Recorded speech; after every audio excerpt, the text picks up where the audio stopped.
Hey there, it's Pete with GCI Turf. Hope you're having a great day today. I want to welcome you to my home here in North Carolina. Springtime is about on us. Matter of fact, we can probably say it's here. Man, I'm telling you, there is nothing at all like springtime. The leaves are starting to come out, flowers are starting to bud, and man, that turf grass is really starting to show off. Say something I do every spring. Every now and then I'll do it in the fall as well, as I'll freshen up my pine needles. Now to start, this video isn't to convince you to use pine needles, okay? I'm going to try and show you how I prep to do my pine needles. You can take this information and use it for if you're going to do mulch, mini nuggets, wood chips, whatever. That's your decision. You choose whether you want mulch or pine needles or nuggets or whatever. It's your house. I'm just going to show you how I prep my property before the pine needle installation. Now I do want to share with you why I prefer pine needles, and I really only have two core reasons that I choose needles over anything else. Number one, I like the color.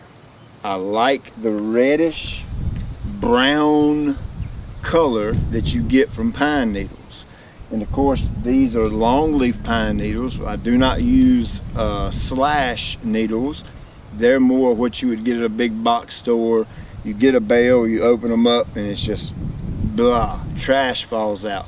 These are longleaf pine needles, and right now is when you get the cream of the crop.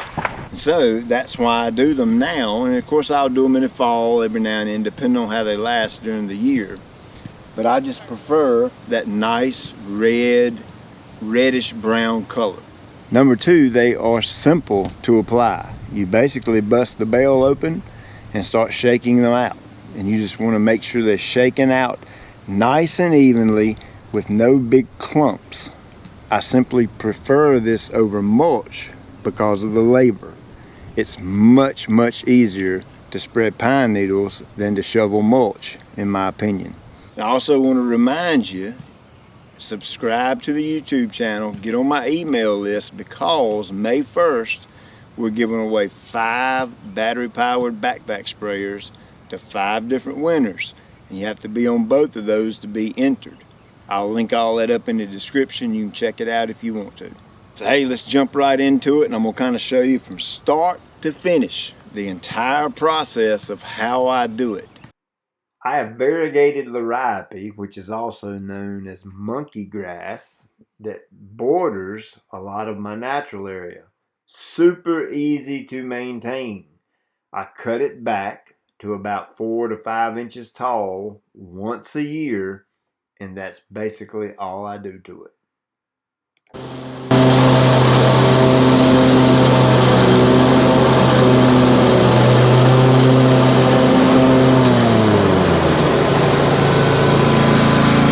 With as much liripe as I have found that it is best, quickest, and neatest if I use some type of mower that has a bagging system on it. Now once I cut my liripe down, I like to go around with my string trimmer and edge out my bed so that I have that nice clean separation between the natural area and the grass. If I were going to mechanically edge my beds and put the nice deep groove in, right now would be a good time to do that. Using the bagging system on my mower, it also helps me clean up after myself. Now my cryptomeria that border my property, they're in the cypress family, and man, they are awesome. I mean awesome for a border plant. They get really big. They're super low maintenance, they grow really fast, and they show off quite a bit. One of the downfalls of having cryptomeria is over winter, they will shed a little bit. I have found the easiest way to clean up this mess is to take my easy cut pole saw and just kind of rake out the debris. Once I get all the debris out, I just simply take my rake and rake it up and haul it off. Once I do that, I'll go back with my backpack blower and blow the grass spotless clean. I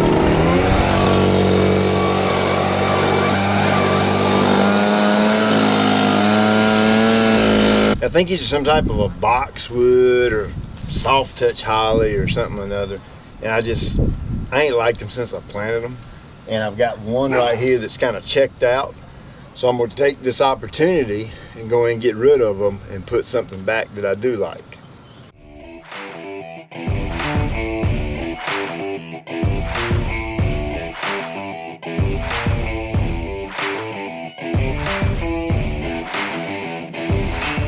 So you see this row of variegated liripe, monkey grass.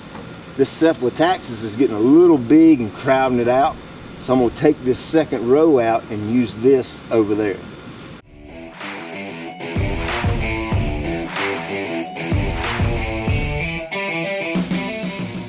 This type of liripe grows in a clump. It's variegated, got the little white and green color to it. This chunk is about as big as a basketball. If I wanted to take this one plant and turn it into 4, I would simply take it, roll it over, and take my shovel and split, just like that. Split it into four quarters, then I could plant 4 plants. But of course, I don't have anywhere I need more liripe, so I'm not going to do that, but that is an option with this plant.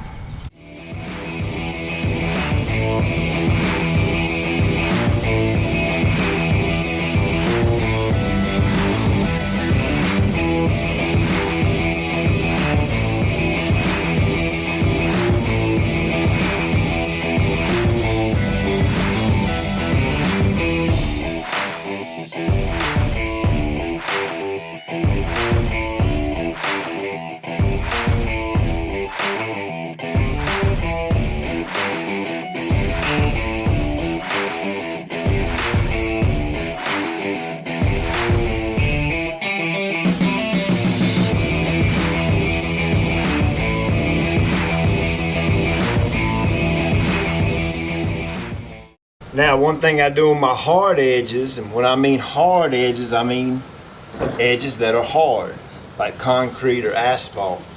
Soft edges would be where the grass meets the pine needles, so now you know what I'm talking about. Either way, on a soft edge or a hard edge, I like to take my straight edge tool and tamp my pine needles down in here. But to prep for that, I'll take my stick edger and cut right alongside the edge, remove those pine needles that have kind of flopped over during the course of the year, and that way I can get me a nice, clean, fresh new edge once my pine needles are done. Once I've got all my natural areas prepped and ready to go, it's time to get the mower out and start mowing. So right now, not only is my yard in need of a mowing, and I just want to clean it up to have a nice, neat appearance for the pine needles coming. This is also my time that I just simply relax. Yeah, I know it's mowing the yard and can be hard work, but to me, it's quite relaxing. Once I put my headphones on and get a little praise and worship going on, man, I'm telling you, I just let everything go and forget all about the world. I'll spend a lot of this mowing time in worship and praying, especially for what's going on in the country right now. Praying for those folks in New York, praying for doctors, praying for nurses, praying for first responders, anybody and everybody that is being affected by this virus.